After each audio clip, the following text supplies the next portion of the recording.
काले घने बादल, भयानक आंधी और तेज बारिश में जब एक प्लेन उड़ान भरता है, तब कहीं ना कहीं आपके मन में एक सवाल जरूर आता होगा कि क्या कभी आसमान में चमकने वाली बिजली अगर जमीन पर रहने वाली गाड़ियां, घरों पर या इंसानों के ऊपर गिरती है, तो क्या यह बिजली आसमान में उड़ने वाले प्लेन पर भी गिरती होगी? और अगर प्लेन पर गिरती है तो ऐसे में प्लेन का क्या हाल होता होगा? अंदर बैठे पैसेंजर्स के साथ क्या होता होगा? ऐसी ही कहानी है एरोफ्लॉट फ्लाइट 1492 की।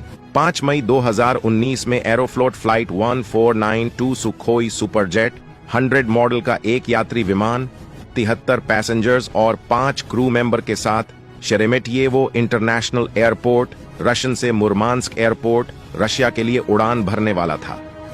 27 सितंबर 2017 से इस प्लेन को एरोफ्लॉट फ्लाइट को डिलीवर किया गया था और तभी से लेकर हादसा होने तक इस प्लेन ने 2710 फ्लाइट आवर्स पूरे किए थे। इस प्लेन को 87 पैसेंजर सीटों के साथ कॉन्फ़िगर किया गया था, जिसमें 12 सीटें बिजनेस क्लास के और 75 सीटें इकोनॉमी क्लास के लिए बनाए गए थे। एरोफ्लॉट फ्लाइट 1492 शाम के 6 बजे अपनी टेक ऑफ प्रोसेस को पूरा करते हुए टैक्सी वे से रनवे 24 की तरफ बढ़ने लगा। इस प्लेन को 42 वर्षीय कैप्टन डेनिस येवदोकिमोव उड़ाने वाले थे। इनके पास 6844 आवर्स का फ्लाइंग एक्सपीरियंस था। वही 35 वर्षीय फर्स्ट ऑफिसर मैक्सिम कुजनेट्सो आज इस प्लेन में कैप्टन का साथ देने वाले थे और इनके पास सिर्फ 770 फ्लाइट आवर्स का एक्सपीरियंस था। प्लेन में 73 पैसेंजर और 5 क्रू मेंबर के साथ कुल 78 लोग सवार हो गए।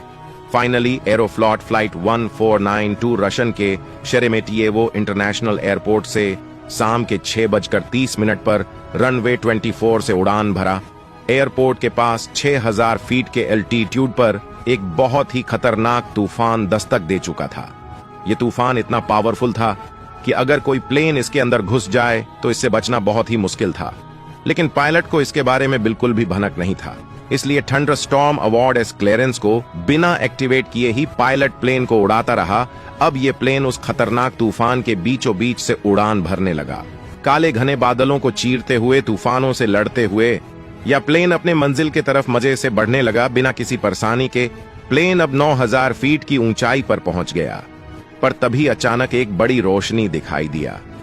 ये रोशनी और किसी चीज की नहीं बल्कि आसमान में चमकने वाली बिजली की थी। बड़े ही धमाके के साथ बिजली प्लेन के ऊपर गिर गई। बिजली गिरते ही प्लेन को एक जोरदार झटका लगा। कुछ सेकंड के लिए पायलट भी कुछ समझ नहीं पाया कि आखिर इस प्लेन के साथ क्या हो रहा है। बिजली गिरते ही प्लेन का प्राइमरी रेडियो और प्लेन का ऑटो पायलट सिस्टम पूरी तरह से बंद हो गया। साथ ही प्लेन के सारे इंस्ट्रूमेंट एक एक करके बंद होने लगे। वही कॉकपिट में अब ढेर सारे अलार्म बजने लगे। प्लेन का कंट्रोल डायरेक्ट मोड पर चला गया। अब पायलट को भी कुछ समझ में नहीं आ रहा था। ऐसे हालत में करें तो क्या करें? प्राइमरी रेडियो बंद होने के कारण पायलट का संपर्क एटीसी से बंद हो गया। इसलिए पायलट ने यहां पर शांत दिमाग से काम लिया। उन्होंने ट्रांसपॉन्डर के जरिए 7600 नंबर दबाकर एटीसी के साथ कांटेक्ट किया।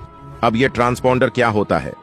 दोस्तों, अगर किसी वजह से पायलट्स और एटीसी से संपर्क टूट जाए, ये प्लेन के इंस्ट्रूमेंट में कोई भी तकनीकी खराबी आती है, ये प्लेन में किसी भी तरह का कोई इमरजेंसी आ जाता है, तो ऐसे हालात में पायलट ट्रांसपॉन्डर के जरिए 7600 नंबर दबाकर सीधा एटीसी के साथ कांटेक्ट कर सकता है। लेकिन शर्त इतनी सी है कि ट्रांसपॉन्डर ऑन होना चाहिए। जब भी प्लेन हाईजैक हो जाता है तो ऐसी सिचुएशन में पायलट रेडियो के जरिए एटीसी को मैसेज नहीं भेज सकता। तो ऐसे हालात में काम आता है ट्रांसपॉन्डर। इसमें 7600 दबाकर पायलट एटीसी को डायरेक्ट मैसेज भेज सकता है, वो भी बिना बात किए। अब यहां पर भी कुछ ऐसा ही हुआ था। प्लेन का सारा इलेक्ट्रिसिटी बंद हो गया था, इसलिए पायलट के पास अब दूसरा कोई जरिया नहीं था शिवाय ट्रांसपॉन्डर के जरिए इमरजेंसी कॉल करने के। पायलट ने यहां पर तुरंत ही वापस से शेरेमेटियेवो इंटरनेशनल एयरपोर्ट लौट जाने का डिसीजन लिया, जो कि मेरे हिसाब से यह बहुत ही अच्छा डिसीजन था, क्योंकि यह प्लेन अभी अभी उड़ान भरा था और इसकी ऊंचाई 9000 फीट थी, यानी कि यह प्लेन एयरपोर्ट के पास ही था। उधर एटीसी ने रनवे 24 पर इस प्लेन को इमरजेंसी लैंड करने का निर्देश दिया। लेकिन यह प्लेन अभी अभी उड़न भरा था, जिसमें लाखों गैलन फ्यूल भरा था। आपके जानकारी के लिए बता दूं कि कोई भी प्लेन भारी वजन के साथ उड़ान तो भर सकता है, लेकिन उतने ही वजन के साथ लैंड नहीं कर सकता। अब यहाँ पर प्लेन का वेट लैंडिंग रिक्वायर्ड वेट से काफी ज्यादा था। अब ऐसे हालत में प्लेन को लैंड करना खतरे से खाली नहीं था, लेकिन पायलट के पास कोई दूसरा रास्ता नहीं था सिवाय प्लेन को इमरजेंसी लैंड करने के। और यह प्लान 800 फीट की ऊंचाई पर आ गया और तभी कॉकपिट में एक और अलार्म बजने लगा। लेकिन पायलट ने इस अलार्म को पूरी तरह इग्नोर कर दिया, पर तभी एक और अलार्म बजने लगा। यह अलार्म ये बताने की कोशिश कर रहा था कि भाई आपका प्लेन जरूरत से ज्यादा नीचे आ गया है, इसलिए आप अपने ग्लाइड स्लो पाथ को फॉलो करते हुए लैंड कर जाओ, वरना यह प्लेन रनवे से पहले ही जमीन को टच डाउन करेगा और ऐसे हालात में आपका प्लेन क्रैश हो जाएगा। अब इस अलार्म को सुनते ही पायलट ने इंजन के पावर को बढ़ा दिया।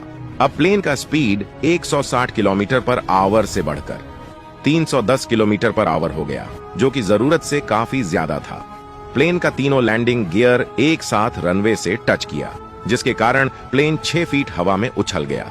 प्लेन का रिवर्स थ्रस्ट एक्टिव होने से पहले ही या प्लेन फिर से एक बार हवा में उछल गया। इसका परिणाम यह हुआ कि प्लेन का रिवर्स थ्रस्ट एक्टिव हुआ ही नहीं। प्लेन पहले से ही जरूरत से काफी ज्यादा स्पीड में था, वही प्लेन का वजन भी काफी ज्यादा था। यह प्लेन एक के बाद एक करीब 3 बार हवा में उछल गया, जिसके कारण प्लेन का मेन लैंडिंग गियर प्लेन के विंग्स में अंदर घुस गया। फिर क्या था, विंग में भरा लाखों गैलन फ्यूल नीचे गिरने लगा। यह फ्यूल अब आग में बदल गया। रगड़ खाते हुए यह प्लेन रनवे से काफी दूर चला गया, लेकिन आग इतनी बढ़ चुकी थी कि अंदर बैठे पैसेंजर्स का बचना ऑलमोस्ट इम्पॉसिबल हो गया। चारों ओर चीखने चिल्लाने की आवाज सुनाई देने लगा। अंदर बैठे लोग मदद की पुकार करने लगे। यह हादसा एयरपोर्ट के पास ही हुआ था, इसलिए तुरंत ही रेस्क्यू की टीम जलते हुए प्लेन के पास पहुंच गई, लेकिन तब तक बहुत देर हो चुकी थी। प्लेन में बैठे 78 लोगों में से 41 लोगों ने अपना दम तोड़ दिया था। इस घटना में सिर्फ 37 लोगों को जिंदा बचाया गया। आई विटनेस की मानो तो उनका कहना यह था कि प्लेन के अंदर बैठे लोग जब बाहर आने की कोशिश कर रहे थे, तब वे लोग अपने साथ अपना सामान भी साथ लेने की कोशिश कर रहे थे, जिसका नतीजा यह हुआ कि लोगों को प्लेन से बाहर आने में और ज्यादा समय लगा। इसका परिणाम यह हुआ कि कुछ लोगों को प्लेन से बाहर आने का मौका ही नहीं मिला। अगर पैसेंजर्स ऐसे इमरजेंसी हालात में अपना बैग या अपना सामान प्लेन के अंदर ही छोड़ के आ जाते, तो शायद कुछ और लोग हमारे बीच जिंदा होते। तो दोस्तों, आज के लिए बस इतना ही। वीडियो अच्छी लगी हो तो लाइक शेयर जरूर करें।